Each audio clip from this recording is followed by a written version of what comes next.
Welcome back. You're still tuned in to News and Views with myself, Salailo Makwidi. The time is 9:33 Central African Time. And today on News and Views, we'll be talking to Robert Martin, an Australian activist whose life took a profound turn after years on the front lines of human rights. Robert's journey, I was just looking at it, and it's quite extraordinary. It has taken him from documenting life in occupied Palestinian territories to participating in the Freedom Flotilla. We documented it quite broadly here on Salam Media. It was essentially a coalition effort by activists from all walks of life across the world who came together to challenge the blockade of Gaza and to deliver much needed humanitarian aid. And ultimately, he and the fellow activists were intercepted and they were detained by Israeli forces during the flotilla mission, an experience that he says opened his eyes to realities he'd never fully understood before. And in the wake, all of this, Robert also embraced Islam as his faith, a deeply personal decision rooted in years of searching for meaning, justice, and inner peace. And Robert is joining us live from Melbourne, Australia, to chat to us on his journey to Islam and ultimately how Palestine was a big factor in all of it. Robert, good morning. Thank you so much for joining us. Welcome to News and Views. I really appreciate you giving us the time. Good morning, and thank you again, and thank you for all your support towards Palestine. You do wonderful work. No, the pleasure is all ours. And, we can only look to people like you who are actually on the ground and are getting things done.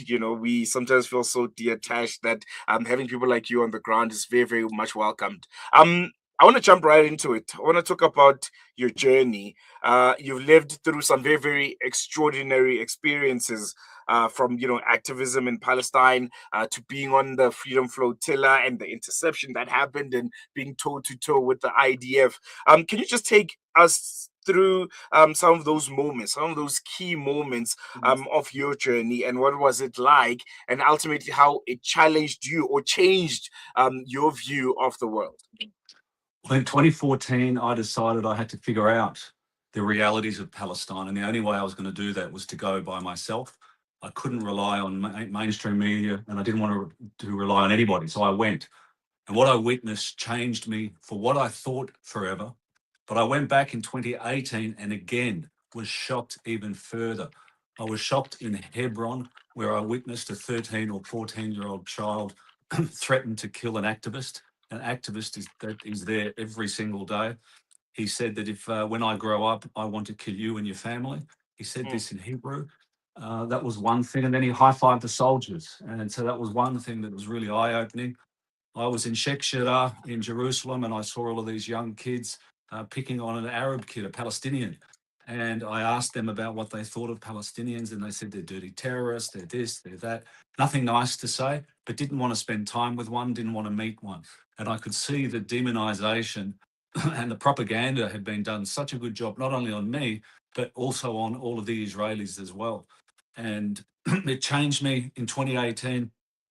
I was banned for life. So my next step was going to be the flotilla. And I was chosen to go on the flotilla a number of years ago, but I couldn't go. And I regretted it every single day. And so when the opportunity came, I went. I was supposed to be on the Conscience, which was bombed, but I was unable to be on that ship due to illness. I was then supposed to be on the Madeleine, but I was sick. And then I was able to go on the Handala. And that was where I was with 20 others. And we spoke whilst being on the boat. You guys were very active with us on the boat. Yeah. And so we spent 10 days at sea getting to Palestinian waters, and we were kidnapped by Israel, where they took our boat. They boarded our boat illegally. There was probably between 20 and 40 soldiers fully armed with M16 and handguns. One had an Uzi, they had knives, they had all sorts of things on them. And we were merely 21 activists trying to take medication, food, and teddy bears to Gaza. They took us illegally to Ashdod, which is their port, and they put us in maximum security prison, where they strip searched us and beat a number of the activists. And then I was deported out, and I was given another life ban. So I'm not allowed to go back to Palestine at all. And that in itself is crazy, because Israel shouldn't be able to determine who goes into Palestine. That should be up to Palestine. Israel should be able to determine who goes into Israel. But again, the world turns a blind eye to these things. And I'm shattered that I can't go back, but I had to do what I did. No, most definitely. And what's interesting for me, even listening to you speak right now, is this urge, this yearning to be in Palestine, to be with the Palestinian people, because a lot of people engage with activism at a distance. We try to do what we can here in South Africa. Many people all across the world try to do what they can, especially when it comes to pressuring our own governments into make sure that they act against the illegal state of Israel and the genocide that they've been committing against Palestinians.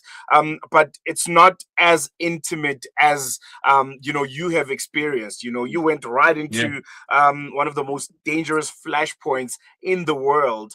What was going through your mind when you decided to join that mission, and how did the reality on the water, maybe not on the ground, on the water, compared to what you expected, what you imagined it would be, being toe to toe with the IDF, knowing that these people right now that are shouting instructions at me, telling me to get out of the boat, are people that are responsible of mass murders of children and innocent Correct. men and women.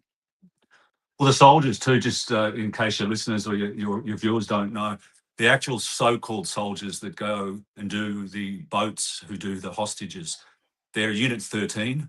And Unit 13 are the soldiers that are actually the ones that did the Al-Shifa hospital massacre. They're the Mm, same unit. They're large people. They're quite tall. They're thin, built for speed. I wondered what I was doing out there a number of times when they took the boat, because they could make us disappear. That would be something very, very easily. They could say that they saw a knife and they could shoot all of us. And they're very, very capable of this. They could do this to any one of the boats. Then when we were in prison, I was told that they couldn't protect, no one could protect me in prison, that they would get me in prison. I was in a cell with only one other elderly gentleman, while all the other men were in another cell. And so it made out that I was going to get beaten.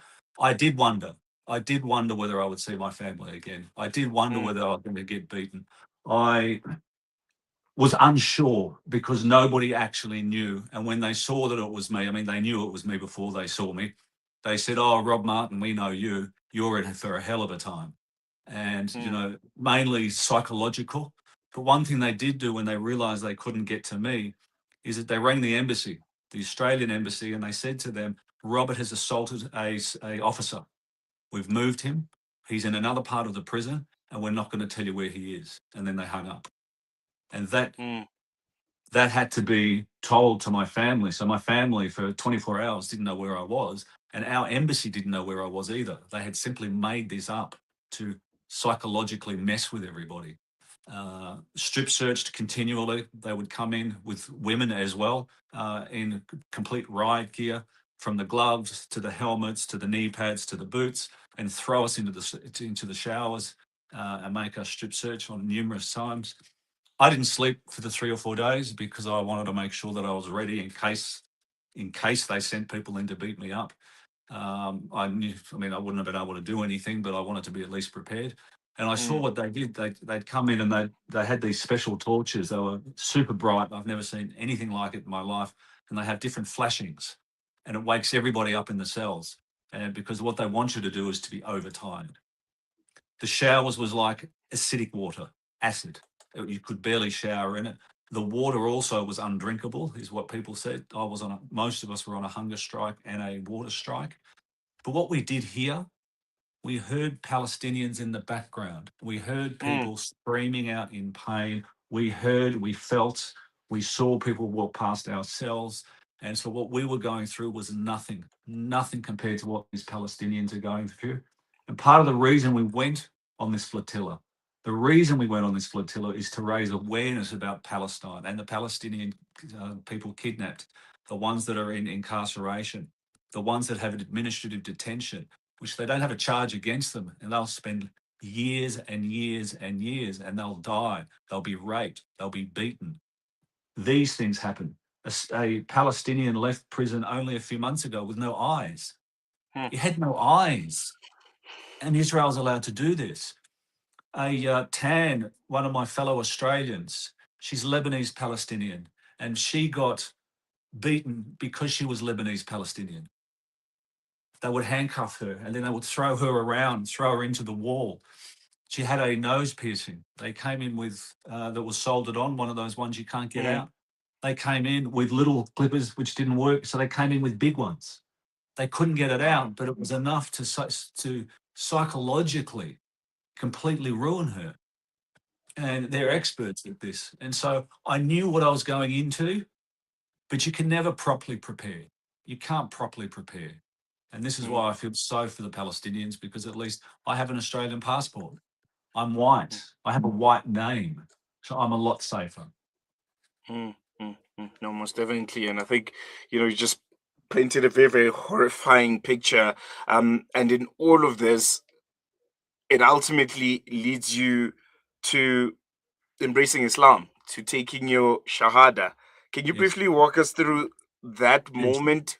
What inspired it? Was it a journey that was a long time coming, or was being in such close proximity with Palestinians, seeing, I think, what we all know best at this moment, their resilience, how their iman, their faith, is helping them carry through one of the darkest points of recent human history. Was that the motivating factor? Was it something deeper? Witnessing such suffering and resilience, did that influence the spiritual journey? Yeah, you nailed it. It's to do with the Palestinians, but they say that an overnight sensation happens over 20 years. Yeah. And I had an overnight sensation to become a Muslim, but it's taken 10 to 15 years. And there's a story that happened on the first night of me in Palestine, my first night ever in Palestine. I was lost and I was on my own. And I heard gunshots on one side and I heard a prayer call to the other. And so I went towards the prayer call and I sat down quietly. And a man came out and he asked if I was okay. Now, I say that because I look more like a Jew than I do a Palestinian. And the Israelis often will send Israelis into these areas to start trouble. But he didn't even care. He didn't ask. He just said, if you're okay, come in, spend some time with us, and we'll help you find where you need to go. And I remembered that occurrence only a few years ago. And that was a seed that started to come.